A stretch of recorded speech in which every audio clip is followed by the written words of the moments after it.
तो इसको simply run करना आपने। सो 2233 यहाँ पर ही आपका रिजल्ट मिल जाएगा।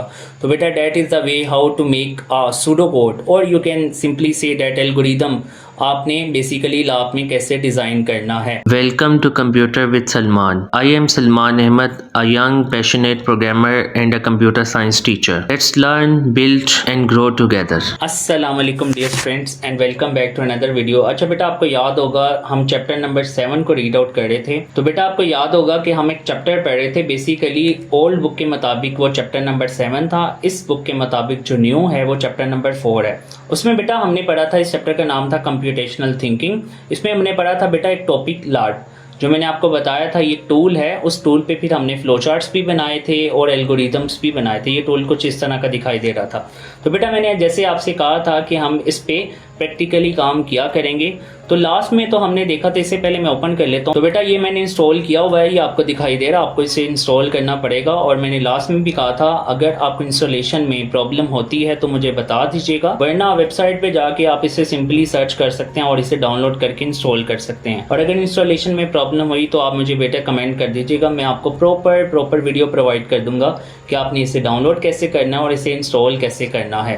बेटा आप सिंपली इस पर मैं क्लिक कर लूँगा, ये ओपन हो जाएगा। अब ये जब ओपन हो जाएगा, इसका कुछ इंटरफेस इस तरह का आपको दिखाई दे रहा है। अब सिंपली आपने बेटे ये आपने यहाँ पर क्लिक कर लेना है। अब सिंपली बेटा आप यहाँ पर क्लिक कर ले, यहाँ फाइल में जाएं और न्यू पे क्लिक कर दें। ये सारा कुछ ये हो जाएगा और आपको ये इंटरफेस मिल जाएगा। यहाँ आप कंट्रोल एन कर दें, ये फिर भी आपको ये इंटरफेस मिल जाएगा।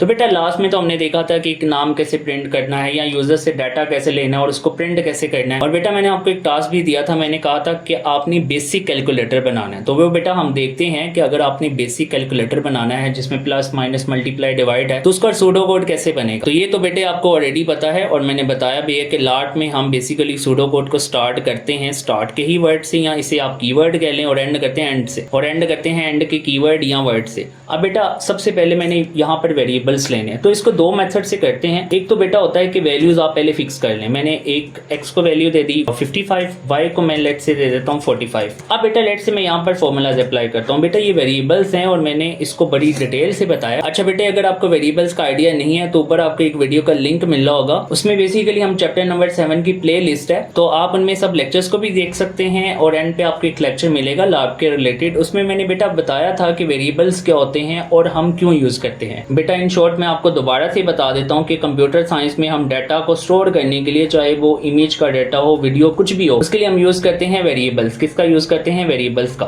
तो यहाँ पर मैंने एक ऐड का फॉर्मूला लगा दिया। अब मैंने जो दो वेरिएबल लिए उनको मैं क्या कर दूंगा प्लस। दूसरा बेटे हमारे पास जो है, लेट से मैं एक सब्ट्रैक्ट का ले लेता हूँ। आप इसे स्मॉल लिख लें, बड़ा कैपिटल लेटर्स में लिख लें, दैट डजंट मैटर। यहाँ पर मैंने फॉर्मूला ये भी लगा दिया। अब बेटा सिंपली मैं इसको क्या करूँगा, राइट कर दूंगा। अब आपको पता है आपने प्रिंट करना है तो आपको लिखना पड़ता है लैब में राइट। अब मैं इसको लिखूंगा ऐड, और दूसरा मैं बेटे लिख दूंगा राइट। यहाँ पर मेरे पास आ जाएगा सब्ट्रैक्ट। इसको मैं रन करता हूँ तो बेटा ये आपको सोल्यूशन मिल रहा है। अब फर्दर बेटा इसका दूसरा मेथड ये भी है कि मैं इस तरह भी कर सकता हूँ, मैं इसको कोमा दे के यहीं पर सब्ट्रैक्ट लिख सकता हूँ और इसको मैं सिंपली क्या कर लूँगा बेटे रन। ये वही रिजल्ट आपको मिल जाएगा, वैल्यूज आमने सामने आ जाएंगी। इसका मैंने आपको एक बड़ा अच्छा मेथड भी बताया था। अच्छा बेटा एक तो आप डायरेक्टली इसको रन कर सकते हैं, दूसरा इसका मेथड ये भी है कि आप एग्जीक्यूट पे जाएंगे, जो मैंने पहले आपको बताया था, फिर आपने एग्जीक्यूट स्टेप बाय स्टेप पे जाना है। तो ये एक आपको काफ़ी विजुअलाइजेशन वे में या एक अच्छा मेथड मिल जाए। ये स्टेप बाय स्टेप खुद ही चलेगा, ये आप देख सकते हैं, और जैसे ही कंप्लीट होगा आपको साथ रिजल्ट भी मिल जाएगा। अच्छा बच्चों, फर्दर मूव करने से पहले आपसे छोटी सी रिक्वेस्ट है, इस वीडियो को लाइक करें, शेयर करें और इस चैनल को सब्सक्राइब करें। तो बेटा डेट इज अ कंसेप्ट कि आप बेसिकली नंबर्स को प्लस माइनस कैसे कर सकते हैं। इसी तरह बेटा मल्टीप्लाई करेंगे, डिवाइड करेंगे। लेकिन बच्चे अब हम देखेंगे हमने यूजर से कैसे डाटा लेना है। ये तो है फिक्स वैल्यूज और इसे कंप्यूटर साइंस में हम कहते हैं हार्ड कोडेड वैल्यूज, जो मैंने लास्ट टाइम भी बताया था।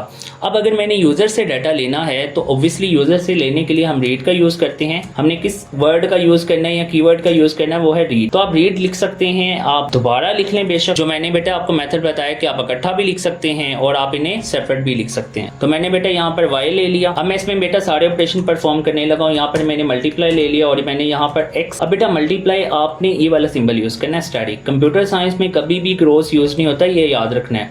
और डिवाइड आप कोई भी वेरिएबल ले लें। मैं ये बेटा यहाँ पर अपना भी नाम ले सकता हूँ, मैं इधर सलमान भी लिख सकता हूँ। लेकिन बेटा मैंने आपको बताया था कि वेरिएबल का नाम कभी भी यूजलेस नहीं रखते, क्योंकि अगर कोई थर्ड पर्सन पढ़ेगा तो उससे आइडिया होना चाहिए कि वेरिएबल ये कौन सा है। तो डिव के नाम से ही पता चलेगा यहाँ पर कोई डिवीजन परफॉर्म हो रही है। लेकिन अगर मैं यहाँ पर अपना नाम लिख देता हूँ या किसी और का नाम लिख देता हूँ, लेट से मैं यहाँ पर अहमद लिख देता हूँ, तो कोई कहेगा ये अहमद का क्या मतलब है। तो बेटा आपने वेरिएबल का नाम यूजलेस नहीं रखना। अब यहाँ पर डिवाइड के लिए बच्चे आप यूज करते हैं फॉरवर्ड स्लैश को, बैकवर्ड नहीं फॉरवर्ड स्लैश, ठीक है। एक होता है बैक स्लैश, दूसरा होता है फॉरवर्ड। आपने फॉरवर्ड स्लैश को यूज करना है। सिंपली यहाँ पर मैंने क्या कर दिया बेटे, वाई कर दिया। अब यहीं पर मैं इसको मल भी कर लिया और इसको मैंने डिवाइड भी कर लिया। इसको मैं सिंपली रन करूँगा बेटे, तो ये अब मैं यूज़र से डाटा ले रहा हूँ। तो पहली वैल्यू एंटर की, दूसरी एंटर की, तो ये मुझे कुछ आंसर मिल जाएगा। आप इन्हें कैलकुलेट भी कर सकते हैं बेटा। एक तो ये मेथड है। दूसरा मेथड ये है कि मैं इस रीड को यहाँ पर भी लिख सकता हूँ, मुझे दोबारा लिखने की जरूरत नहीं है। मैक्स वाई को इकट्ठी वैल्यूज़ यहाँ पर भी दे सकता हूँ। तो इसको सिंपली रन करना आपने। सो 22 33 यहाँ पर ये आपका रिजल्ट मिल जाएगा। तो बेटा that is the way how to make a pseudo code, और you can simply say that algorithm आपने बेसिकली लैब में कैसे डिज़ाइन करना है। सो बेटा that's it, nothing more than that. आपने सिंपली इसको इस तरह क्रिएट आप कर सकते हैं। So beta that was our today topic. Allah Hafiz. Thanks for watching students, and kindly don't forget to subscribe.